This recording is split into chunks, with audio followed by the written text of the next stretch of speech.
Hello friends, welcome back to my YouTube channel lit talk let's talk.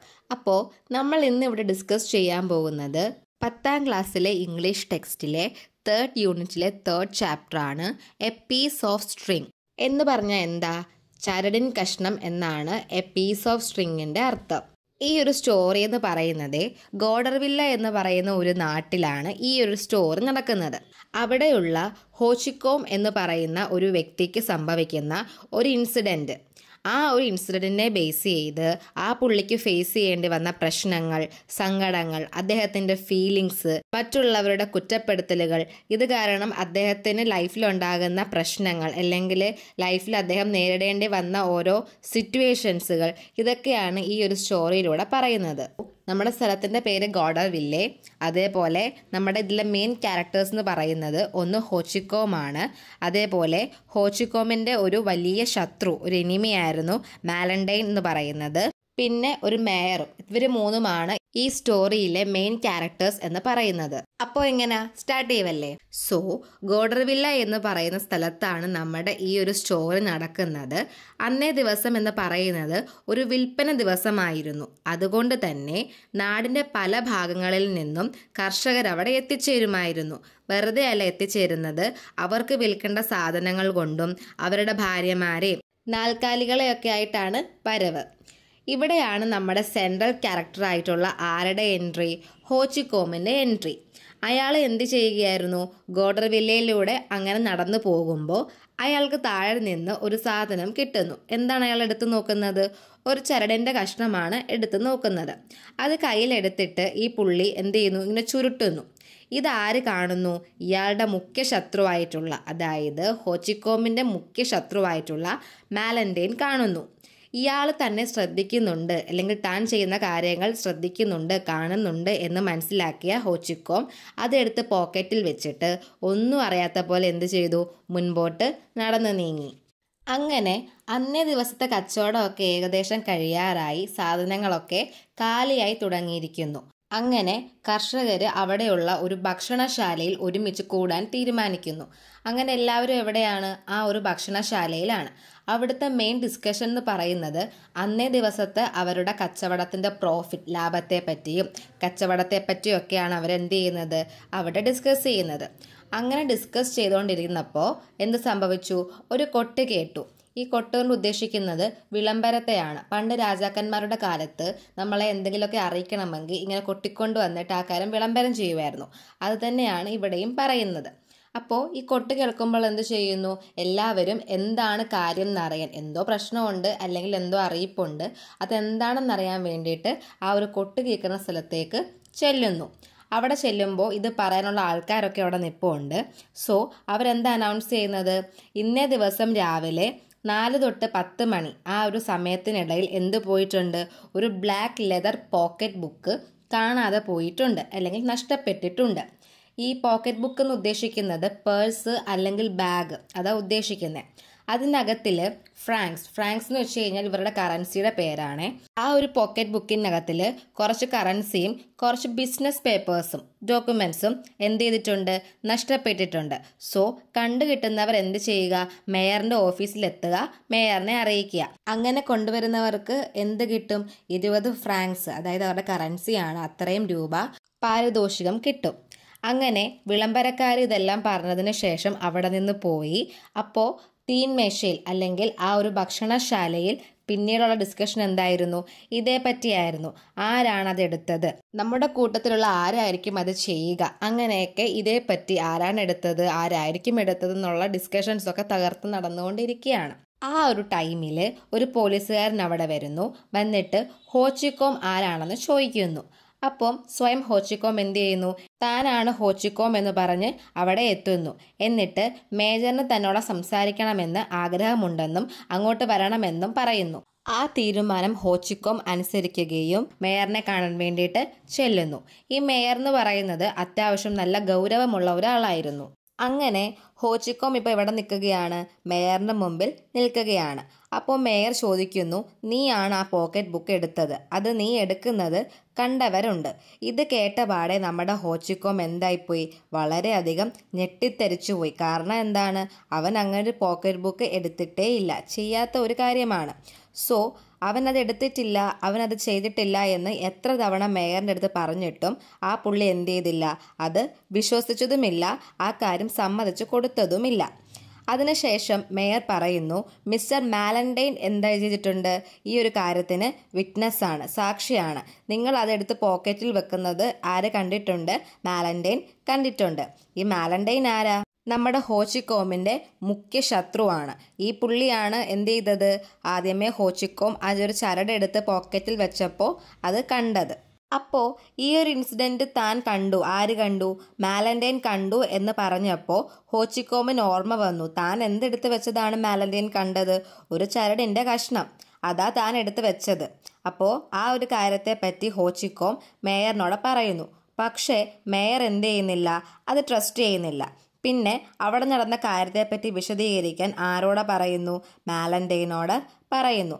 അങ്ങനെ മാലൻഡൈൻ അവിടെ നടന്ന കാര്യങ്ങൾ ഒന്നും കൂടി എന്ത് ചെയ്തു, അവിടെ നിന്ന് വിശദീകരിച്ചു. കാര്യം നമ്മുടെ ഹോച്ചിക്കോം ഒരു ചരടിൻ്റെ കഷ്ണമാണ് എടുത്തു വെച്ചത്, പക്ഷേ അത് പോക്കറ്റ് ബുക്കാക്കിയാണ് ആര് പറഞ്ഞിരിക്കുന്നത്? മാലൻഡൈൻ പറഞ്ഞിരിക്കുന്നത്. അങ്ങനെ ദേഹപരിശോധന ചെയ്തു കൊള്ളാൻ ആര് പറയുന്നു? ഹോച്ചിക്കോം പറയുന്നു. ഇത് കേട്ടിട്ട് എന്ത് ചെയ്യുന്നു? ഹോച്ചിക്കോമിനെ ദേഹപരിശോധന ചെയ്യുന്നു.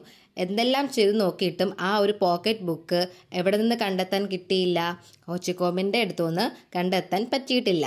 സോ ഒരു പ്രൂഫുമില്ല താനാണ് അതെടുത്തത് അല്ലെങ്കിൽ താനാണ് അത് ചെയ്തത് എന്ന് തെളിയിക്കാൻ വേണ്ടിയിട്ടുള്ള ഒരു പ്രൂഫും ഒരു തെളിവും ഹോച്ചിക്കോമിൻ്റെ പക്കൽ നിന്ന് കിട്ടാത്തതിനാൽ ഹോച്ചിക്കോമിനോട് പോകാൻ പറയുന്നു. അങ്ങനെ ഹോച്ചിക്കോം അവിടെ നിന്ന് ഇറങ്ങുമ്പോഴത്തേക്കും അവിടെ ആ ഒരു വാതിലിൽ നിറയെ എന്താണ്, അവിടെ വന്നിട്ടുള്ള എല്ലാ കർഷകരും ആൾക്കാരും അവിടെ വന്ന് ചുറ്റി വളഞ്ഞിരിക്കുകയാണ്. എന്നിട്ട് തന്നോട് ചോദിക്കുന്നു, അതായത് ഹോച്ചിക്കോമിനോട് ചോദിക്കുന്നു, നീയാണോ എന്ത് ചെയ്തത്, ആ ഒരു സാധനം മോഷ്ടിച്ചത്? അങ്ങനെ ഓരോ ആൾക്കാരെ എന്ത് ചെയ്യാൻ തുടങ്ങി? ഹോച്ചിക്കോമിനെ ക്വസ്റ്റ്യൻ ചെയ്യാൻ തുടങ്ങി. നീയാണോ എടുത്തേ? എന്തിനാണ് നീ എടുത്തത്?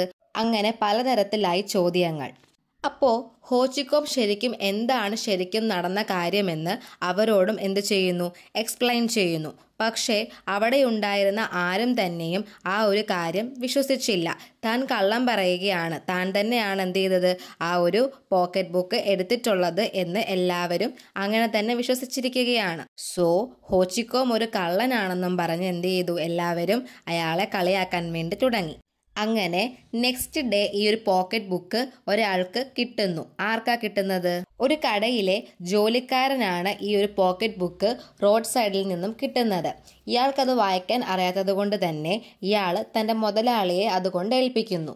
ഈ ഒരു കാര്യം അറിയുന്ന ഹോച്ചിക്കോം തൻ്റെ നിരപരാധിത്വം അറിയിക്കാൻ, അല്ലെങ്കിൽ താനല്ല അതെടുത്തത്, താൻ കള്ളനല്ല എന്ന് മറ്റുള്ളവരോട് പറഞ്ഞറിയിക്കാൻ ഹൈവേയിൽ കൂടെ പോകുന്ന ആൾക്കാരോടും അതേപോലെ ഷോപ്പിലുള്ള ആൾക്കാരോടും ചർച്ചിൽ നിന്ന് പ്രാർത്ഥിച്ചിട്ട് വരുന്ന ആൾക്കാരോടും അങ്ങനെ ആരെയൊക്കെ വഴി കാണുന്നോ ആ കാണുന്ന ആൾക്കാരെ ഒക്കെ തെരഞ്ഞു പിടിച്ച് അവരുടെ വഴി തടഞ്ഞ് നടന്ന കാര്യങ്ങൾ എന്ത് ചെയ്തു?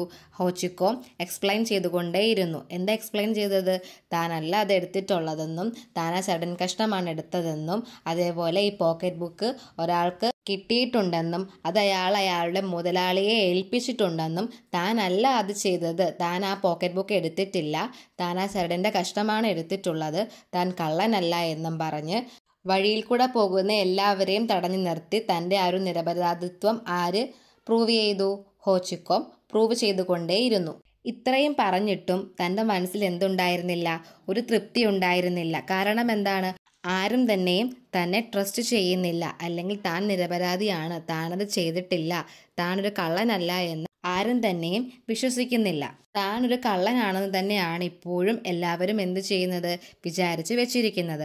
അങ്ങനെ അടുത്ത ആഴ്ച, അതായത് അടുത്ത ചൊവ്വാഴ്ചയിൽ പിന്നെയും എന്ത് ചെയ്തു? ആൾക്കാരൊക്കെ വിൽപ്പനയ്ക്ക് വേണ്ടിയിട്ട് ആ ഒരു മാർക്കറ്റിലേക്ക് വന്നു. അന്നും ഇയാൾ വന്ന ഉടനെ കാണുന്ന ആൾക്കാരോടൊക്കെ താനത് ചെയ്തിട്ടില്ല, ഇന്ന സംഭവമാണ് അന്ന് നടന്നതെന്ന് എക്സ്പ്ലെയിൻ ചെയ്യുകയാണ്. അത് തന്നെയായിരുന്നു അന്നേ ദിവസത്തെ അയാളുടെ വരവിൻ്റെ ഉദ്ദേശവും. ഇത് കാണുന്ന മാലൻഡൈൻ ഇയാളെ നോക്കി എന്ത് ചെയ്യുന്നു? ചിരിക്കുന്നു. അങ്ങനെ ഭക്ഷണശാലയിൽ പോവുകയും അവിടെ കണ്ട ആൾക്കാരോട് എന്ത് ചെയ്യുന്നു, താനല്ല കള്ളനെന്നും താൻ അത് ചെയ്തിട്ടില്ല എന്നും അവിടെ നടന്ന അന്നേ ദിവസത്തെ കാര്യത്തെപ്പറ്റിയും പിന്നെയും വിവരിച്ചു കൊണ്ടേയിരിക്കുന്നു. ഇത് കേട്ട ഒരു കുതിരക്കാരൻ തൻ്റെ അടുത്ത് വന്നിട്ട് തന്നെ കളിയാക്കിക്കൊണ്ട് പറയുന്നു, ഇതൊക്കെ നിന്റെ അടവാണ്. മുമ്പേ പറഞ്ഞല്ലോ ഒരാൾക്ക് ഈ ഒരു പോക്കറ്റ് ബുക്ക് കിട്ടിയെന്ന്. ആ ആളും ആ ആളുടെ മുതലാളിയും നീയും കൂടെ ചേർന്ന് എന്ത് ചെയ്യുകയാണ്, ഒത്തു കളിക്കുകയാണ്. നീ തന്നെയാണ് ആ പോക്കറ്റ് ബുക്ക് എടുത്തത്, നീ ഒരു കള്ളനാണെന്ന് വന്ന് പറയുന്നു. അങ്ങനെ പറഞ്ഞ് എന്ത് ചെയ്യുന്നു, അയാളെ കളിയാക്കിക്കൊണ്ടേയിരിക്കുന്നു. ഇത് കേൾക്കുന്ന ബാക്കിയുള്ള ആൾക്കാർ എന്ത് ചെയ്യുന്നു, അവിടെ ഇരുന്ന് ചിരിക്കുകയും കളിയാക്കുകയും ഒക്കെ ചെയ്യുന്നു. അത് കേൾക്കുമ്പോൾ ഹോച്ചിക്കോം വളരെ ശക്തമായി പ്രതികരിക്കുകയും അവരെ എതിർത്ത് സംസാരിക്കുകയും ചെയ്യുന്നു. എന്തല്ല, താനല്ല അത് ചെയ്തത്, താൻ കള്ളനല്ല, താനത് ചെയ്തിട്ടില്ല എന്ന് ആവർത്തിച്ചു കൊണ്ടേയിരിക്കുന്നു. അങ്ങനെ കളിയാക്കലുകൾ കൂടിയപ്പോൾ ഫുഡ് പോലും കഴിക്കാതെ നമ്മുടെ ഹോച്ചിക്കോം ആ ഒരു ഭക്ഷണശാലയിൽ നിന്ന് ഇറങ്ങിപ്പോകുന്നു. പിന്നീട് അവിടെ എല്ലാവരുടെയും സംശയമുള്ള ആ ഒരു നോട്ടവും സംസാരവും അല്ലെങ്കിൽ താൻ കള്ളനാണെന്നുള്ള രീതിയിലെ പെരുമാറ്റവും ഇതെല്ലാം കണ്ടിട്ട് എന്ത് ചെയ്യുന്നു, നമ്മുടെ ഹോച്ചിക്കോമിന് ഭയങ്കരമായ സങ്കടമാകുന്നു. അവരുടെ ആ രീതിയിലുള്ള സംസാരമൊന്നും താങ്ങാൻ ആർക്ക് കഴിഞ്ഞില്ല, ഹോച്ചിക്കോമിന് കഴിഞ്ഞില്ല. ദൃഢമായി താനത് ചെയ്തിട്ടില്ല എന്ന് പലതവണ പറഞ്ഞിട്ടും സത്യം ചെയ്തിട്ടും പല ആൾക്കാരെ കൊണ്ട് ആണയടിച്ചിട്ടും എന്ത് ചെയ്തില്ല, ആരും തന്നെയും ഹോച്ചിക്കോമിനെ വിശ്വസിച്ചില്ല. അങ്ങനെ ഓരോ ദിവസം കൂടുന്തോറും നമ്മുടെ ഹോച്ചിക്കോമിനെ എല്ലാവരും കളിയാക്കുന്നത് കൂടിക്കൂടി വന്നു. അങ്ങനെ ഇരിക്കെ ഒരു ദിവസം ആരുടെയെല്ലാം മറ്റാൾക്കാരുടെ നേരം പോക്കിന് വേണ്ടിയിട്ട് അന്ന് നടന്ന ഇൻസിഡൻറ്റ് എന്താണെന്ന് ഒന്നും കൂടി പറയിക്കാൻ വേണ്ടിയിട്ട് അല്ലെങ്കിൽ ഒന്ന് പറഞ്ഞ് കേട്ട് രസിക്കാൻ വേണ്ടിയിട്ട് ഹോച്ചിക്കോമിനെ കൊണ്ട് പറയിപ്പിക്കുന്നു. പക്ഷേ അങ്ങനെ പറഞ്ഞിട്ടും ആരെങ്കിലും വിശ്വസിച്ചോ? ആരും വിശ്വസിച്ചില്ല. പിന്നെയും കളിയാക്കൽ എന്ത് ചെയ്തു, കൂടിക്കൂടി വന്നു.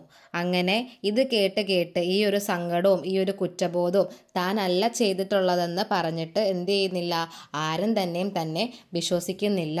താനല്ല അത് ചെയ്തിട്ടുള്ളത്, താനൊരു കള്ളനല്ല. പക്ഷെ എല്ലാവരുടെയും ആ ഒരു കുറ്റം പറച്ചിലും അല്ലെങ്കിൽ ആ ഒരു സംശയമുള്ള നോട്ടവും അല്ലെങ്കിൽ തനിക്ക് താൻ കള്ളനാണെന്നല്ലാതെ മുദ്ര കുത്തുന്നതും ഒന്നും ആർക്കും സഹിക്കാൻ പറ്റിയില്ല. നമ്മുടെ ഹോച്ചിക്കോമിന് സഹിക്കാൻ പറ്റിയിട്ടുണ്ടായിരുന്നില്ല. അങ്ങനെ പിന്നീട് ഓരോ ദിവസം പോകും തോറും നമ്മുടെ ഹോച്ചിക്കോമിൻ്റെ ആരോഗ്യസ്ഥിതി വളരെ മോശമായി തുടങ്ങി. അങ്ങനെ മാസങ്ങൾ പോയി എവിടെ എത്തി, ഡിസംബറിലെത്തി. ആ ഒരു സമയത്ത് നമ്മുടെ ഹോച്ചിക്കോം ആരോഗ്യസ്ഥിതിയൊക്കെ വളരെ മോശമായിട്ട് കിടപ്പിലായി. എങ്ങനെയാണ് ആരോഗ്യസ്ഥിതിയൊക്കെ വളരെ മോശമായത്? ഈ ഒരു മെൻ്റൽ സ്ട്രെസ്. എല്ലാവരും തന്നെ ഇങ്ങനെ പറയുന്നു, എത്രയൊക്കെ പറഞ്ഞിട്ടും ആരും തന്നെ വിശ്വസിക്കുന്നില്ല. ആ ഒരു കാര്യം ഓർത്തോർത്ത് മാനസികമായി എന്ത് ചെയ്തു, തനിക്ക് ഓരോ ആരോഗ്യ പ്രശ്നങ്ങൾ വന്ന് ഡിസംബർ മാസമൊക്കെ ആയപ്പോഴത്തേക്കും പുള്ളി എന്തായി, കിടപ്പിലാകുകയും ജനുവരി ആദ്യത്തോടടുപ്പിച്ച് ആ പുള്ളി എന്ത് ചെയ്യുകയാണ്, നമ്മുടെ ഹോച്ചിക്കോം മരിക്കുകയുമാണ്. ആ ഒരു മരണത്തോട് മല്ലടിക്കുമ്പോഴും താൻ എന്താണ് റിപ്പീറ്റായിട്ട് പറഞ്ഞുകൊണ്ടിരുന്നത്, താനൊരു കള്ളനല്ല, താനത് ചെയ്തിട്ടില്ല, തനിക്ക് അന്നൊരു ചരടിൻ്റെ കഷ്ണമാണ് കിട്ടിയിരുന്നത്, താൻ പോക്കറ്റ് ബുക്ക് എന്ത് ചെയ്തിട്ടില്ല, മോഷ്ടിച്ചിട്ടില്ല, താൻ ഒരു കള്ളനല്ല, അത് ചരടിൻ്റെ കഷ്ണമായിരുന്നു. ആദരണീയനായ അല്ലെങ്കിൽ ബഹുമാനപ്പെട്ട മേയർ ഒന്ന് ശ്രദ്ധിക്കണേ, ഞാൻ കള്ളനല്ല, ഞാൻ അന്ന് എടുത്തത് എന്തായിരുന്നു, ഒരു ചരടായിരുന്നു. ഹോച്ചിക്കോമിൻ്റെ സത്യസന്ധത ആരും തന്നെയും തിരിച്ചറിഞ്ഞിരുന്നില്ല. ആ ഒരു കള്ളം പോയിട്ട് താനൊരു കള്ളനാണെന്ന് പറയുന്നത് പോലും അക്സെപ്റ്റ് ചെയ്യാൻ ആർക്ക് കഴിഞ്ഞിട്ടുണ്ടായിരുന്നില്ല, ഹോച്ചിക്കോമിന് കഴിഞ്ഞിട്ടുണ്ടായിരുന്നില്ല. ഒന്നാമത്തെ കാര്യം, താൻ എന്താണ്, ഒരു സത്യസന്ധനാണ്. തനിക്ക് ആ ഒരു കള്ളം പോലും താൻ ചെയ്തിട്ടുണ്ട് എന്ന് മറ്റുള്ളവർ തന്നെക്കുറിച്ച് ആലോചിക്കുന്നതും പറയുന്നതും തനിക്ക് ഒട്ടും അക്സെപ്റ്റ് ചെയ്യാൻ പറ്റാത്ത ഒരു കാര്യമായിരുന്നു. ഒരു കളവ് പോലും തൻ്റെ പേരിൽ ആരും പറയരുത് എന്ന് അദ്ദേഹത്തിന് നിർബന്ധമായിരുന്നു. അല്ലെങ്കിൽ അങ്ങനെയുള്ള ഒരാളായിരുന്നു ആര്, ഹോച്ചിക്കോം. എത്രയൊക്കെ പറയാൻ ശ്രമിച്ചിട്ടും പലതവണ കാര്യങ്ങൾ വിശദീകരിച്ചിട്ടും തൻ്റെ സത്യാവസ്ഥയെ ആരും തന്നെ എന്ത് ചെയ്തില്ല, വിശ്വസിച്ചില്ല. എല്ലാവരും കള്ളനാണെന്ന് പറഞ്ഞ് തന്നെ കളിയാക്കുകയും ആ ഒരു രീതിയിൽ പെരുമാറുകയുമാണ് ചെയ്തത്. ആ ഒരു കാരണത്താൽ അല്ലെങ്കിൽ ആ ഒരു മെൻ്റൽ സ്ട്രെസ് കൊണ്ട് ആരോഗ്യനില മോശമാകുകയും അങ്ങനെ നമ്മുടെ ഈ ഒരു ഹോച്ചിക്കോം എന്ത് ചെയ്യുകയാണ്, മരണപ്പെടുകയുമാണ് ചെയ്യുന്നത്. സോ ഇത്രയുമാണ് നമ്മുടെ സ്റ്റോറി എന്ന് പറയുന്നത്. ചെയ്യപ്പെടാത്ത ഒരു കുറ്റം അല്ലെങ്കിൽ കള്ളൻ എന്ന ആരോപണം അത് തകർത്ത ഒരാളുടെ ജീവിതത്തെ പറ്റിയാണ് ഇവിടെ സംസാരിക്കുന്നത്. വെറും ഒരു ചരടൻ കഷ്ണം പോക്കറ്റിൽ എടുത്തു വെച്ച നമ്മുടെ ഹോച്ചിക്കോമിനെ പോക്കറ്റ് ബുക്ക് മോഷ്ടിച്ച ഒരു കള്ളനാക്കി നാട്ടുകാരും ആൾക്കാരും ഒക്കെ എന്ത് ചെയ്തു? മുദ്ര കുത്തി. അത് പലതവണ എക്സ്പ്ലെയിൻ ചെയ്യാൻ പോയിട്ടും ആരെങ്കിലും വിശ്വസിച്ചോ? ആരും വിശ്വസിച്ചില്ല. ആ ഒരു പ്രശ്നം പിന്നെ എവിടെ അവസാനിച്ചു? ഹോച്ചിക്കോമിൻ്റെ മരണത്തോടു കൂടി അവസാനിച്ചു. വളരെ സങ്കടകരമായ ഒരു സ്റ്റോറി ആയിരുന്നു അല്ലേ? എന്തായാലും നിങ്ങൾക്ക് ഈ ചാപ്റ്റർ മനസ്സിലായെന്ന് വിശ്വസിക്കുന്നു. എന്തെങ്കിലും ഡൗട്ട്സ് കഥയിലുണ്ടെങ്കിൽ കമൻറ്റ് ബോക്സിൽ ചോദിക്കുക. ഒപ്പം എൻ്റെ ക്ലാസ്സൊക്കെ യൂസ്ഫുൾ ആണെങ്കിൽ ഇഷ്ടപ്പെടുന്നെങ്കിൽ സബ്സ്ക്രൈബ് ചെയ്യുക, സപ്പോർട്ട് ചെയ്യുക, ഫ്രണ്ട്സിനൊക്കെ ഷെയർ ചെയ്യുക. താങ്ക്